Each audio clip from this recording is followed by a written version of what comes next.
तो एज्युकेशन फंडना चैनल में आपनु स्वागत है। मित्रों, भारतना इतिहास में આપણે आ विडियो में मध्यकालीन भारत विषे આપણે જોવાનું છે। मित्रों, તમે આગળનો વિડિયો ભારતનો ઇતિહાસ પ્રાચીન ભારત ન જોયો હોય તો મિત્રો અહીંયા ડાબી બાજુ વિડિયોનો અંતે તે આપવામાં આવશે, તેના પર ક્લિક કરીને પણ તમે તેને જોઈ શકો છો। તો ચાલો મિત્રો આપણે શરૂ કરીએ મધ્યકાલીન ભારત। તો મિત્રો મધ્યકાલીન ભારતમાં પ્રથમ વંશ છે ગુલામ વંશ, જેમાં ભારતમાં સલ્તન કાળનો સ્થાપક હતો કુતુબુદ્દીન ऐबक। તે મહમ્મદ ઘોરીનો ગુલામ હતો અને મહમ્મદ ઘોરીની પુત્રી સાથે લગ્ન કર્યા હતા। પોતાના ગુરુ ખ્વાજા કુતુબુદ્દીન બખ્તિયારની યાદમાં દિલ્હીમાં કુતુબ મિનાર બંધાવ્યો હતો, પરંતુ એક માળના બાંધકામ બાદ મૃત્યુ પામ્યો હતો। ચોગાન રમતી વખતે ઘોડા પરથી પડી જતા તે મૃત્યુ પામ્યો હતો। લાખોનું દાન કરતો હોવાથી લાખ બક્ષ નામનું બિરુદ તેને મળ્યું હતું। શમસુદ્દીન ઇલ્તુત્મિશ એટલે કે અલ્તમશ, જે કુતુબુદ્દીન ऐबकનો ગુલામ અને ત્યારબાદ જમાઈ બન્યો હતો, કુતુબ મિનારનું બાંધકામ તેણે પૂરું કરાવ્યું હતું અને ભારતમાં પ્રથમવાર ચાંદી અને તાંબાના અરબી સિક્કા ચલણમાં મૂક્યા હતા। તેના સમયમાં મુગલ ચંગીસ્તાને ભારત પર આક્રમણ કર્યું હતું। તેના મૃત્યુ બાદ તેનો પુત્ર રુકનુદ્દીન ગાદી પર બેઠો, જે ખૂબ વિલાસી હોવાથી સરદારોએ તેને પદભ્રષ્ટ કરીને તેની બહેન રજિયા સુલતાનને ગાદી પર બેસાડી હતી। રજિયા સુલતાન ભારતની પ્રથમ સ્ત્રી રાજકર્તા હતી। ત્યારબાદ આવે છે કેકોબાદ, જે ગુલાબ વંશના છેલ્લા રાજા હતા। ત્યારબાદ છે ખિલજી વંશ, જેના સ્થાપક છે જલાલુદ્દીન ખિલજી। મિત્રો, જલાલુદ્દીન ખિલજીએ ગુલામ વંશના છેલ્લા રાજા કેકોબાદને તેના મંત્રી જલાલુદ્દીન ખિલજીએ મારી નાખીને ખિલજી વંશની સ્થાપના કરી હતી। અલાઉદ્દીન ખિલજી, જે જલાલુદ્દીન ખિલજીનો ભત્રીજો અને જમાઈ હતો, તેણે જલાલુદ્દીન ખિલજીનું ખૂન કરી ગાદી મેળવી હતી। બજારની ચીજ વસ્તુઓનું ભાવ નિયમન અને વેપારમાં તોલ માપના સુધારા કરાવ્યા હતા। તેના સમયમાં જાસૂસી તંત્ર ખૂબ જ વિકસિત અને ફેલાયેલું હતું। ઘોડા ઉપર ડાય લગાવવાની પ્રથા શરૂ કરી હતી। ત્યારબાદ કર્ણદેવ વાઘેલાના મંત્રી માધવે તેને ગુજરાત જીતવા આમંત્રણ આપ્યું હતું। પરિણામે કર્ણદેવ વાઘેલાને હરાવીને ગુજરાત પર જીત મેળવી હતી। અલાઉદ્દીન ખિલજી સાથે ફારસી કવિ અમીર ખુશરો ભારત આવ્યા હતા। તે શાયર, ગાયક, લેખક, સંગીતજ્ઞ અને ઇતિહાસકાર હતા। તેમણે સિતાર નામની તંતુવાદ્યની શોધ કરી હતી। અલાઉદ્દીન ખિલજીએ ચિત્તોડના રાજા રતનસિંહની રાણી પદ્મિનીથી આકર્ષાઈને ચિત્તોડ પર હુમલો કર્યો, ત્યારે હજારો રાણીઓએ અગ્નિસ્નાન એટલે કે જાહેરમાં જોહર કર્યું હતું, અગ્નિસ્નાન। ત્યારબાદ આવે છે તુઘલક વંશ, જેના સ્થાપક હતા ગ્યાસુદ્દીન તુઘલક। મોહમ્મદ બિન તુઘલક, જેનું મૂળ નામ છે જોના ખાન, જે દિલ્હી સલ્તનતનો તરંગી સુલતાન હતો, પોતાની રાજધાની દિલ્હીથી દૌલતાબાદ ખસેડી હતી। તેના સમયમાં આરબ મુસાફર ઇબ્ન બતુતા ભારત આવ્યો હતો અને ટપાલ પદ્ધતિમાં સુધારા કરાવ્યા હતા। ત્યારબાદ ફિરોઝ શાહ તુઘલક, જે મોહમ્મદ બિન તુઘલકનો પિતરાઈ ભાઈ હતો, ફિરોઝપુર, ફિરોઝાબાદ, ફિરોઝ, જૌનપુર અને હિસાર નામના 5 નગરો વસાવ્યા હતા, જે હાલ યુપીમાં આવેલા છે। ત્યારબાદ નસીરુદ્દીન તુઘલક, જે છેલ્લો તુઘલક રાજા હતો। અફઘાનના મોગલ સરદાર તૈમૂર લંગે 1398માં આક્રમણ કર્યું હતું। ત્યારબાદ સૈયદ વંશ આવે છે, જેના સ્થાપક હતા ખિજર ખા। ત્યારબાદ લોદી વંશ આવે છે, જેના સ્થાપક હતા બહુલોલ લોદી। સિકંદર લોદી, જે યમુના નજીક આગ્રા શહેર વસાવ્યું હતું। સૌ પ્રથમવાર જમીનની માપણી માટે સિકંદરી ગજ શરૂ કરી હતી અને ગુલ રૂક નામની કવિતાઓ લખી હતી। ત્યારબાદ છે ઇબ્રાહિમ લોદી, જે લોદી વંશનો છેલ્લો રાજા ગણાય છે। તેને પાણીપતનું યુદ્ધ 1526માં ઇબ્રાહિમ લોદી vs બાબરની વચ્ચે થયું હતું અને બાબરની જીત થઈ હતી। જે મિત્રો તમે યાદ રાખજો, પાણીપતનું યુદ્ધ 1526માં થયું હતું। કોની વચ્ચે થયું હતું? તો ઇબ્રાહિમ લોદી અને બાબર વચ્ચે થયું હતું અને તેમાં બાબરની જીત થઈ હતી। 1526માં બાબર અને ઇબ્રાહિમ લોદી વચ્ચે પાણીપતનું યુદ્ધ થયું, જેમાં બાબરની જીત થતાં ભારતમાં મુઘલ સત્તાની સ્થાપના થઈ। ત્યારબાદ મુઘલ વંશનું શાસન આવે છે, જેના સ્થાપક હતા બાબર। બાબરે 1526માં ઇબ્રાહિમ લોદીને હરાવીને મુઘલ વંશની સ્થાપના કરી હતી અને 1527માં બાબર અને રાણા સંગ્રામસિંહ, જે રાણા સંઘ તરીકે પણ ઓળખાય છે, તેમની વચ્ચે ખાનવાનું યુદ્ધ થયું, જેમાં પણ બાબરની જીત થઈ હતી. ખાનવાનું યુદ્ધ 1527, જેમાં બાબર અને રાણા સંગ્રામસિંહ વચ્ચે થયું હતું અને તેમાં પણ બાબરની જીત થઈ હતી. ત્યારબાદ 1529માં બાબર અને અફઘાનના સરદારો વચ્ચે ગોગાનું યુદ્ધ થયું, જેમાં પણ બાબરની જીત થઈ હતી. મિત્રો યાદ રાખશો, ગોગરાનું યુદ્ધ 1529, જેમાં બાબર અને અફઘાનના સરદારો વચ્ચે થયું હતું, જેમાં પણ બાબરની જીત થઈ હતી. 1530 તેનું મૃત્યુ થયું અને આગ્રા નજીક આરામબાગમાં દફનાવાયો હતો અને પાછળથી તેને કાબુલમાં દફનાવ્યો. બાબરની આત્મકથા તુઝુક એ બાબુરી અથવા તો બાબરીનામા, જે તુર્કી ભાષામાં છે. ત્યારબાદ હુમાયુ, એટલે જે બાબરનો પુત્ર છે. હુમાયુ બરાબર ભાગ્યશાળી થાય છે, તેવું પણ ઘણી એક્ઝામમાં પૂછાઈ ગયું છે, તેથી યાદ રાખશો. હુમાયુ એટલે ભાગ્યશાળી. તેની બેગમનું નામ હતું ગુલબદન અને તેની બીજી બેગમ હતી હમીદાબાનુ, જે અકબરની માતા હતી.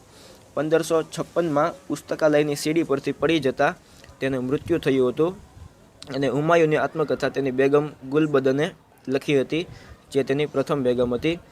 ત્યારબાદ ચોસાનું યુદ્ધ, જે હુમાયુ અને અફઘાન સરદાર શેરશાહ સુરી વચ્ચે, જેમાં હુમાયુની હાર થઈ હતી. એટલે કે ચોસાનું યુદ્ધ, જેમાં હુમાયુ વીએસ, એટલે કે તેની વિરુદ્ધ અફઘાન સરકાર શેરશાહ સુરી, જેમાં શેરશાહ સુરીની જીત થઈ હતી. શેરખાને દિલ્હીની રાજગાદી પર સૂરવંશની સ્થાપના કરી. તેના સમયમાં તાર ટપાલ અને તોલ માપમાં સુધારા કરાવ્યા હતા. કલકત્તાથી પેશાવર સુધી ગ્રાન્ડ ટ્રંક રોડ બંધાવ્યો હતો. મિત્રો યાદ રાખશો, શેરખાને કલકત્તાથી પેશાવર સુધી ગ્રાન્ડ ટ્રંક રોડ બંધાવ્યો હતો. ત્યારબાદ છે અકબર, જે હુમાયુનો પુત્ર છે. તેનું મૂળ નામ છે મોહમ્મદ જલાલુદ્દીન અકબર. તેની માતા છે હમીદાબાનુ. તેણે મુઘલ વંશનો નિરક્ષર રાજા હતો. તે નિરક્ષર રાજા તરીકે ઓળખાતો હતો. તેનો જન્મ અમરકોટના કિલ્લામાં રાજસ્થાનના મેવાડમાં થયો હતો. 13 વર્ષની ઉંમરે કાલાનોર કિલ્લામાં રાજ્યાભિષેક તેનો થયો હતો. બેરમ ખાં અકબરને તેના બાલ્યકાળમાં વહીવટમાં મદદ કરતા હતા. તેના સમયમાં ઘણો વહીવટ મહામાંગા, એટલે કે પાલક માતાના નામે ચાલતો હતો. દીને ઇલાહી નામના ધર્મની સ્થાપના તેણે કરી હતી. આ ધર્મનો સ્વીકાર સૌપ્રથમ બિરબલે કર્યો હતો. જયપુરના રજપૂત રાજા ભારામલની પુત્રી જોધાબાઈ સાથે તેણે લગ્ન કર્યા હતા અને પોતાના શાસનમાં હિન્દુઓને ઉચ્ચ દરજ્જો આપ્યો હતો. તેના મહેસૂલી તંત્ર ટોડલમરે ભારતમાં જમીનની જાત મુજબ જકાત લેવાની પદ્ધતિ દાખલ કરી.